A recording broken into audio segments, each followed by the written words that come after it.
Welcome to Community Conversations. I'm your host, John Tansey. 51 years ago, a trendy specialty boutique featuring women's apparel, accessories, and distinctive gifts opened up on Main Street in Windsor by Gina Wenz, my guest today. And Gina has not only been a fixture on Main Street for that time, but a very active member of the community. So I'd like to welcome you today to the show, Gina, and I'm thrilled to be able to have a conversation with you about Friends and Company, your store, and Windsor in general. Thank you, John. I'm happy to be here. Why don't we start with just telling us about yourself a little bit more. Were you born in Windsor? Where did you grow up? Those types of things. I am a flatlander. It's okay. I've never built a new structure in the middle of any field in Vermont. I've only preserved older buildings. New Jersey, went to school in Philadelphia, went to a cooperative school, so I had some work experience along with the academics, and I realized I didn't want to spend the next many years of my life at a drafting table.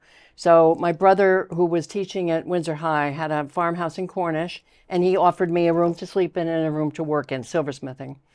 And then it wasn't 6 months, and a friend of mine who I went to college with and I opened up Friends and Company. And it was across the street from our current location, behind Sports One Limited, which was beside Sports and Hobby. So we were in the back, and we were totally crafts and totally consignment, except for what Anita Lager and I made. I have a funny story. Please, go ahead. So Anita and I went to school together in Philadelphia, and she had a younger brother who, she told me, always dreamed of owning a candy store. Well, he ended up going to University of Vermont. Now, Anita was with me for 7 months, and then she went back to get her master's. So I didn't have her long, and her brother, Fred, wasn't at college level yet. But when he went to the University of Vermont, he met up with a lot of Windsor boys, and still to this day are very good friends. And his name was Fred, but Fred Bissoni was one of the gang, and so they couldn't both be Fred. So Fred Lager became Chico. He ended up becoming the first chief financial officer for Ben & Jerry's. Wow. So not that many years ago, but I lose track of time because 51's all a blur. But more recently could be tracked because it was at Marge Bissoni's memorial that Fred Chico Lager came to town because his good friend Fred lost his mother. And he stopped in the store, and I was not there, but he left a note. It said, Gina, Fred Chico visiting for Marge's memorial. Just wanted to stop in and say hi, and I'm hoping that your ice cream endeavor is at least as successful as mine, Chico Lager's, was. I laughed and I laughed. I thought, that's great. A dream come true for him, and how funny to juxtapose my little ice cream operation with Ben & Jerry's. It was cute. It was Vince. It was related to Vince. No, it was Vince Bissoni. Marge was Vince's wife, okay, and he died years and years before she did. I remember we had the drugstore on. Yes, where the lawyer is now, and where the craft center was for a short period of time. Sure, yeah, that was a while ago. So how long were you in the non-Main Street location? 7 months. 7 months. We opened up in December of 74, and we moved out in October of 75, right across the street to Currents. Has your business always been named Friends and Company? Where did that name come from? Because Anita and I thought it'd be a good name. We were too young and dumb to realize that the name's supposed to say a little bit about what you do. But after all, I think it says a lot about how we did it. Yeah. I'm actually just reading a book called something like it's about why, or how the why and why you do something. People focus on how or what, but it's really why that kind of inspires people. So I think Friends and Company, what I know of the business, has been very appropriate. I have been through that rendition as well. I used to think it was what you did, and then I thought, no, it's more how you do it, and then I got down to, no, it's really about who's doing it. Because if the right person is doing it, or people, team, then the others are all taken care of. Mm-hmm. And I think, again, it keeps you grounded too. I mean, in terms of, the reason to being for the business. I feel like going in there that it's friendly and, very welcome. So, We have done some very different things than the academia of retail would tell someone to do. yeah. I think times have really, well, they definitely have changed again now. We're on a whole new precipice of something totally else that I'm not that familiar with. But back when we started, it was all location, location, location. And I don't believe that was true for very long into my tenure. I really believed it was, if you offer the people what they want, whether they know it, they want it yet or not, they will come. And we developed a really strong destination repeat customer base. Yeah. Well, I think 51 years on Main Street retail in a small town is incredible. And, I think your shop is very trendy. What inspires you? How do you stay ahead of the curve? I'm the last person to talk about fashion, but I always feel out of my element when I go into Friends and Company. But you or the people you've had working for you or with you have been great in steering me to the right purchase. Well, you hit on a couple things that I think are critical. One, we wouldn't be there 51 years without 36 of them, Tammy Blake, coming and helping and being as great a gal and team member as she had been. We also bought by design. We didn't care what was hot. The salesman would say, oh, there's top 10. We would say, oh, stay away from it. It means it's everywhere. We don't want that. Mm-hmm.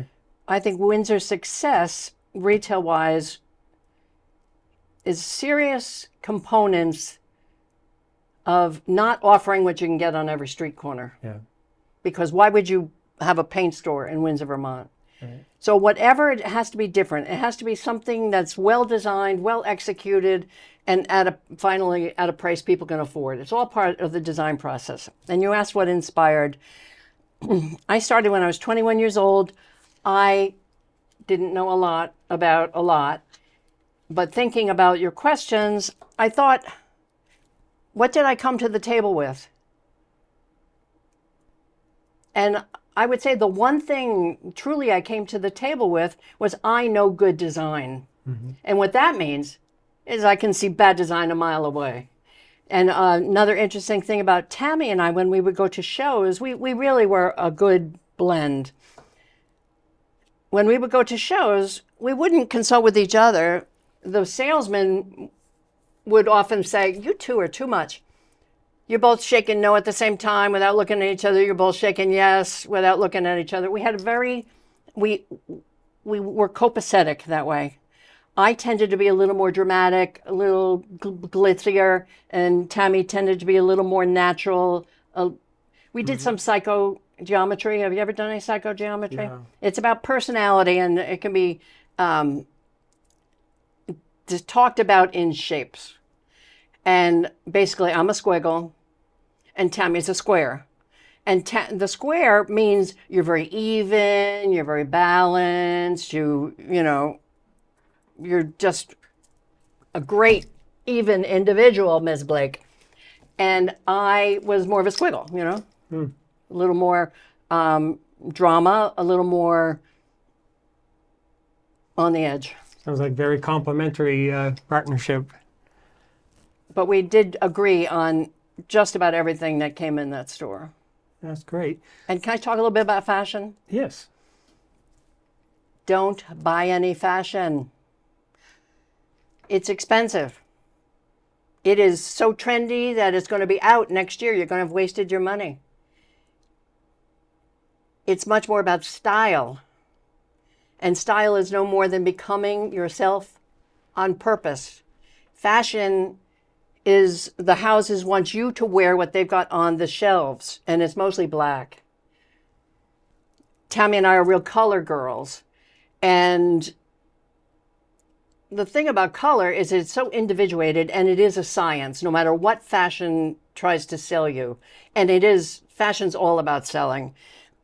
And they want you to be unsatisfied with your purchase, so you will go out and buy something else to be satisfied.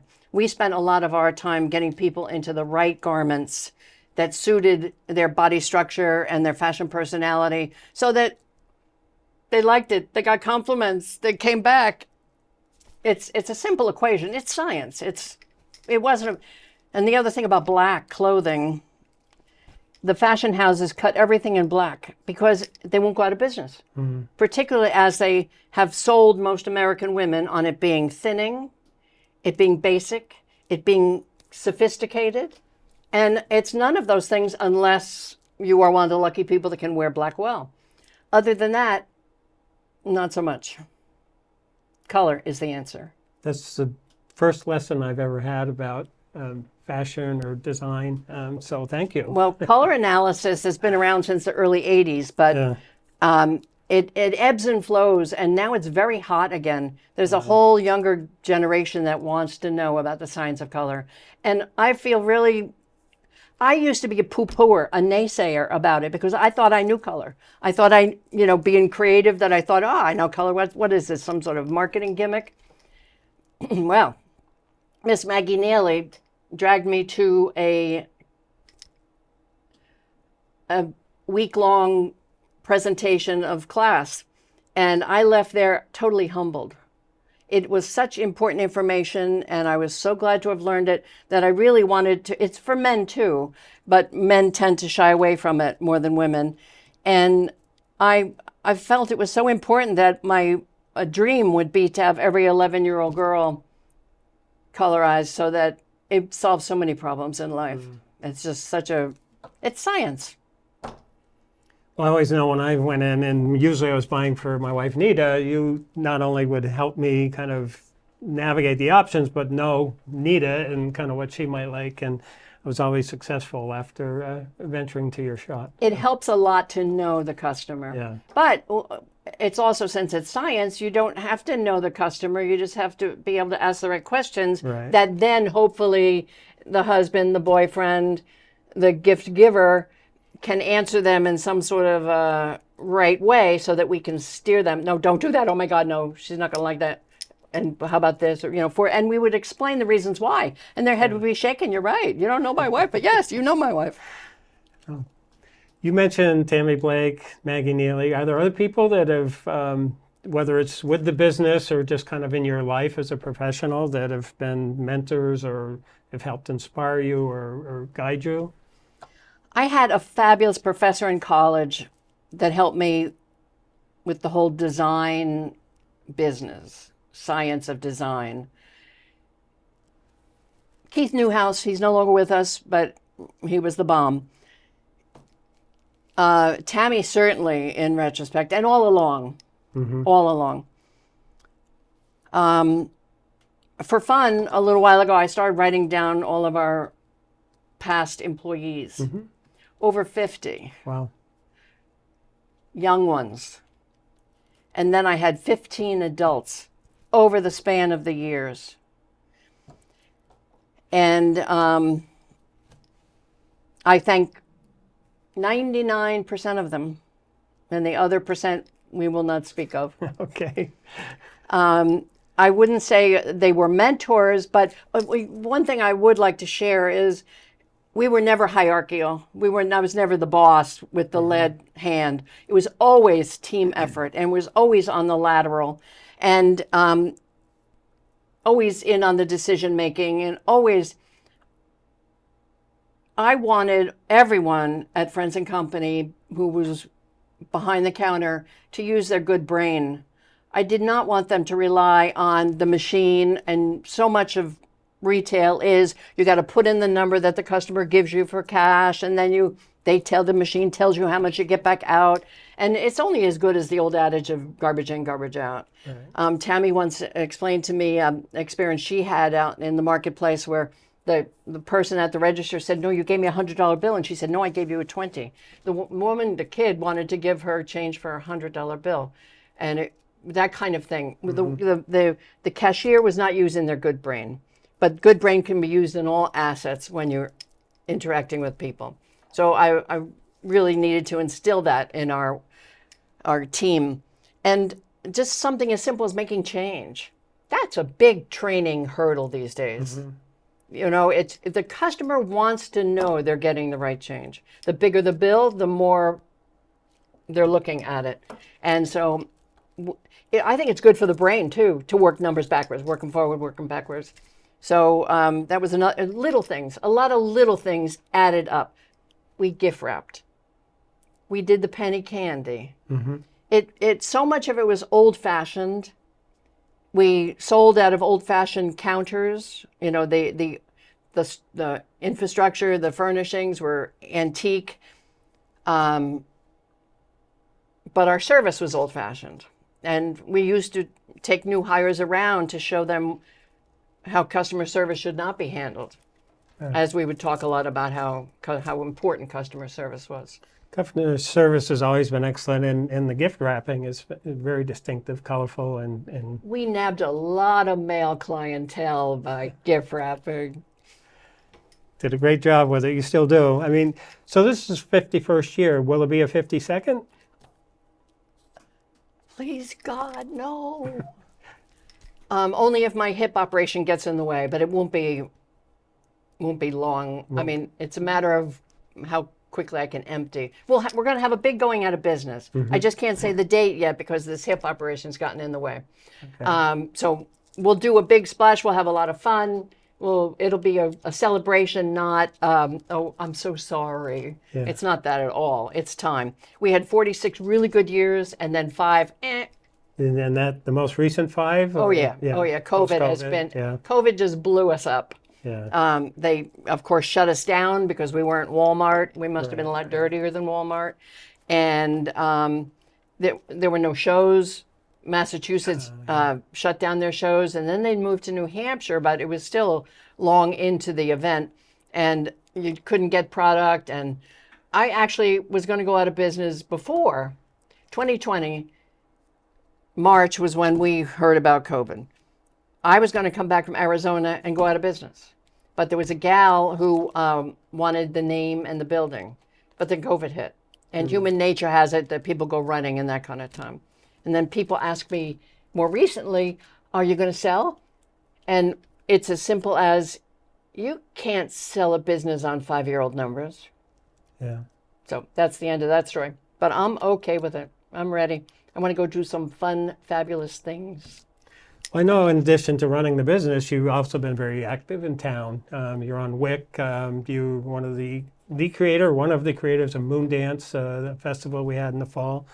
And there's still continues a different festival, but it was inspired by Moon Dance. And you're, again, in a very historic building on Main Street that you've kept up very well.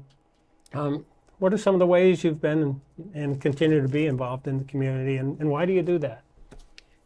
It started with the chamber. Mm-hmm. We had many renditions of chamber over the years, and it did some really good things.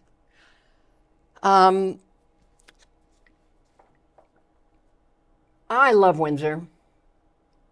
I want Windsor to be the best place it can possibly be. I have known the potential and just decided to try to actualize it. And we've had little blips of success. Mm-hmm. Moon Dance was started by Jill Spencer White, myself, and Cindy Balzati-Haight. And Cindy was with us for 2 years, and she was great. And then Jill and I continued with it.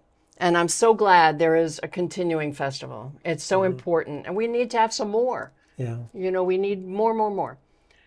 You want to know some other things? I mean, sure. We had, I don't know how many of you remember Chevy Chase's Funny Farm, but they came to town to make their movie. I don't remember the year, but I remember the merchants wanted to do something special for the cast and crew.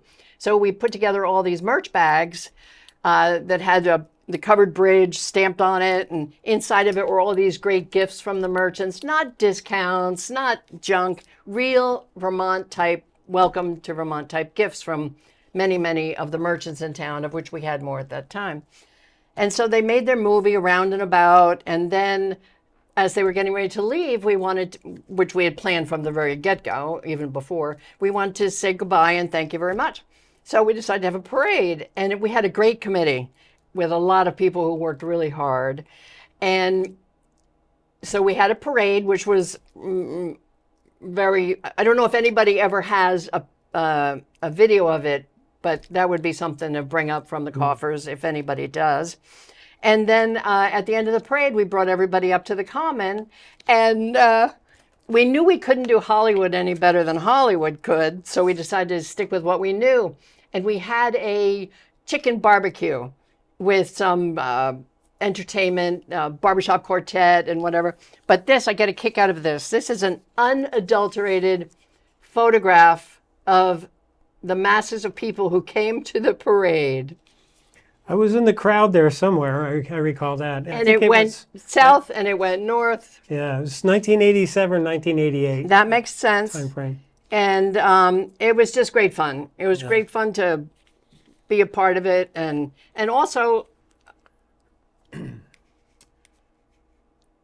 Hotel Hell, Gordon Ramsay. Up at the, what was once called the Juniper Hill Inn. Yes. And I like that name better than the Windsor Mansion Inn, but we know why it is called the Windsor Mansion Inn. And but I normally like to be behind the scenes. I'm not.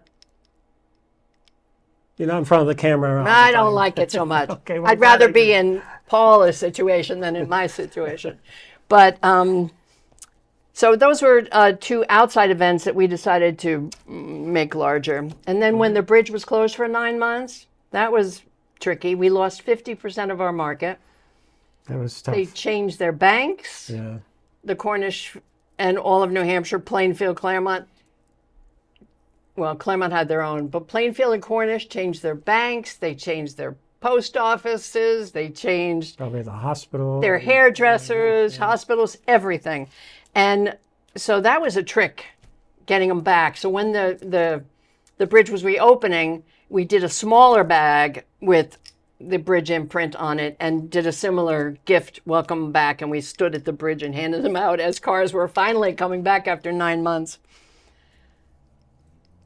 We have with you an interesting collection, it looks like, of postcards of Windsor. And, you know, when we were prepping for this show, I'd asked you how has Windsor changed over the years, and some of these look like they predate you and me by quite a bit. But what do you have here? As early as 1900, 1906. And a lot of them are hand colored. And at the time, I was getting very much into hand coloring black and white photography. So there was that lure. But the reason I have so many of them is because I was looking to open another operation. And it was going to be called Juicy Lucy's. It was going to be an old-fashioned sweet shop with a new attitude. She's sweet, natural, and refined. So I could sell all kinds of sugars. And I spent a lot of time, probably before I should have, buying the accoutrements, the old-fashioned things to make it feel like an old-fashioned sweet shop, and the high-top tables with the chairs, and you know, the 8-ball and the Etch-a-Sketch that were old nostalgic toys that were going to be on each table, along with the dial-up phone, which was how you're going to put your order in the kitchen. And then I started collecting Windsor postcards to put underneath the glass on the tables. Some visual up, some prose up. The backs are as good as the fronts, but I did not laminate the backs. But so that was, I spent some time trying to find a location in Windsor, Vermont for Juicy Lucy's. Couldn't do it. What was the obstacle?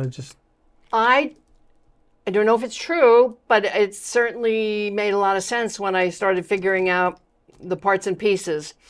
Landlords who have no tenant are able to deduct from their tax the square footage that they would have been getting from a tenant.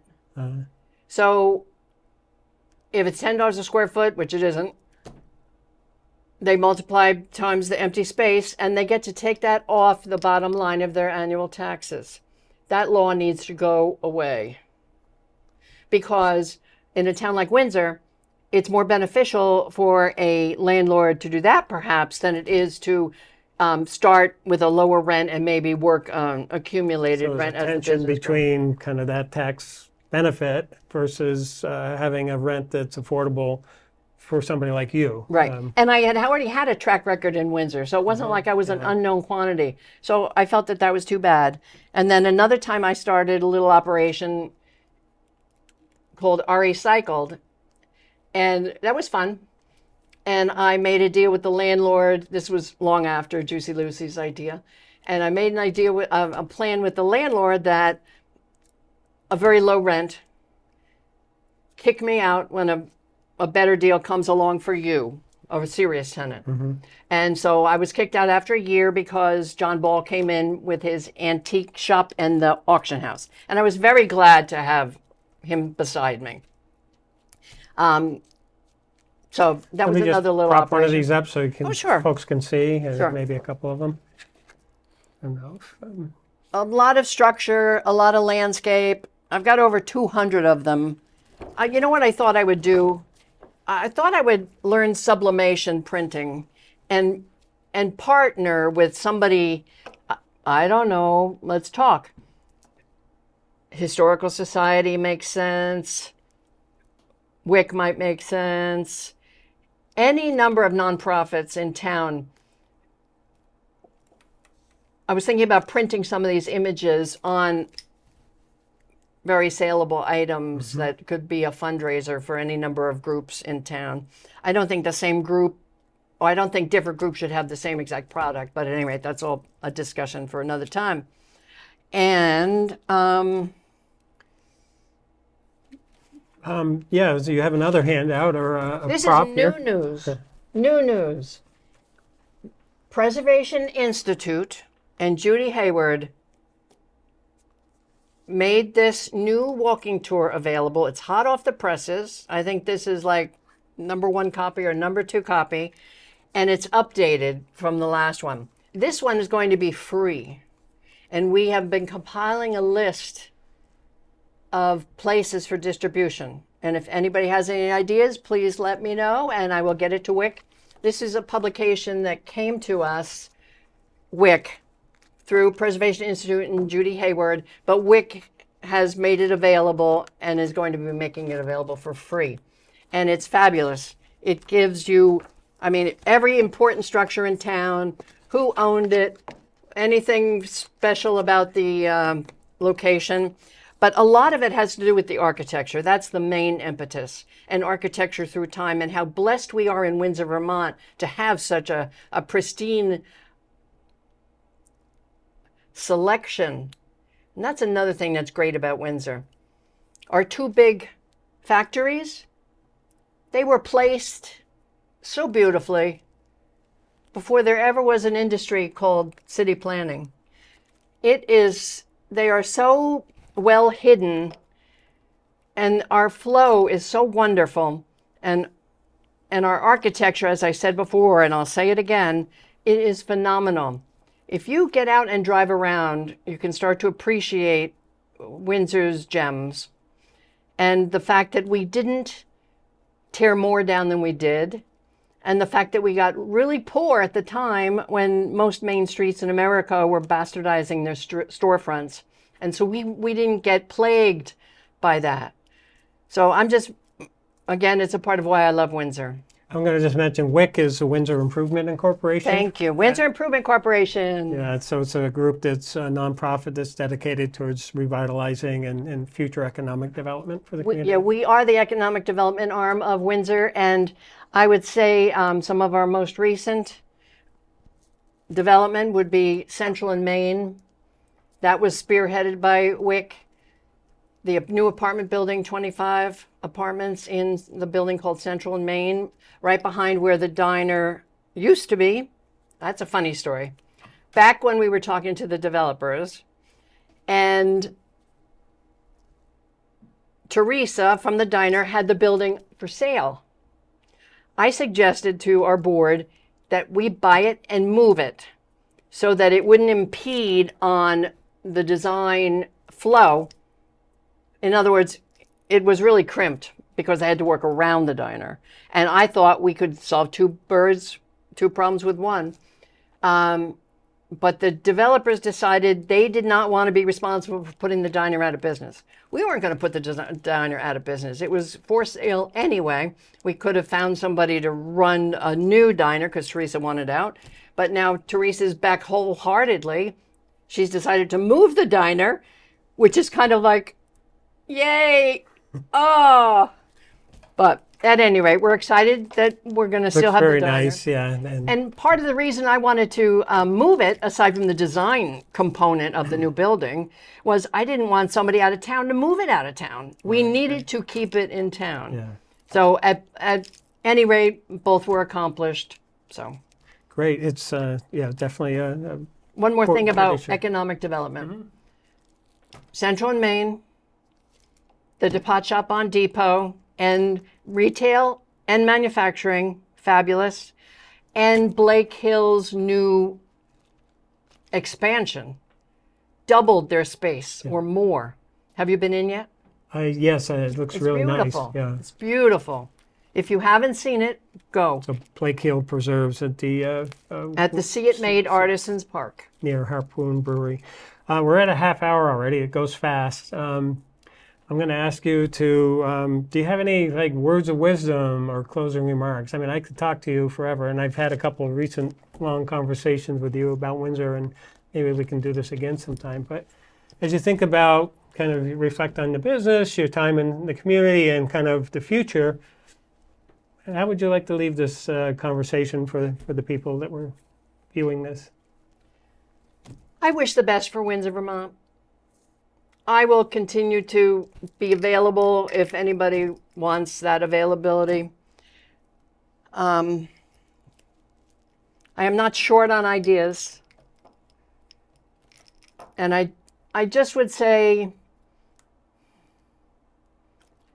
Windsor, I could not have started in 1974 in any other town around. Windsor is a great place to learn. It'd be nice if you started a business knowing a thing or two, but I know what I didn't know when I started. And we do have help. WIC has an arm that will help with planning and figuring out your business plan. So please avail yourself if you're thinking about opening something up in Windsor. And it's not just Main Street. We have some spurs that certainly could use. So just, you know what else? I don't know if it's good or bad or indifferent. But this was a little fun program that we did for 5 years. And it spurred off of this postcard idea. And at the time, I think it was Windsor Football had a card that went to West Leb. 5% off at Friendly's, 5% off at something else. And there were maybe 5 players that were on the card, not football players, but stores that were on the card that would give people who held the card a discount. And these are old postcards for 5 different years from 2012 to 2017. And we had an average of 26 Windsor businesses participate. And a lot of people bought the card, and a lot of people never took it out of their wallet. They just liked the souvenir. Sure. And I mean, that's kind of a double kind of beautiful situation. And the last card was sold by the football team only. So we put little yellow jackets flying around on the. Well, thank you, Gina. You're a gem. You're important. You've always been an important part of the community. You continue to be so. You're a pleasure to talk to. I really enjoyed this conversation. So I look forward to more conversations with you. And thank you, and keep up the good work. Okay. Well, thank you. And you too. Keep up the good work, everybody. And you too, Paula.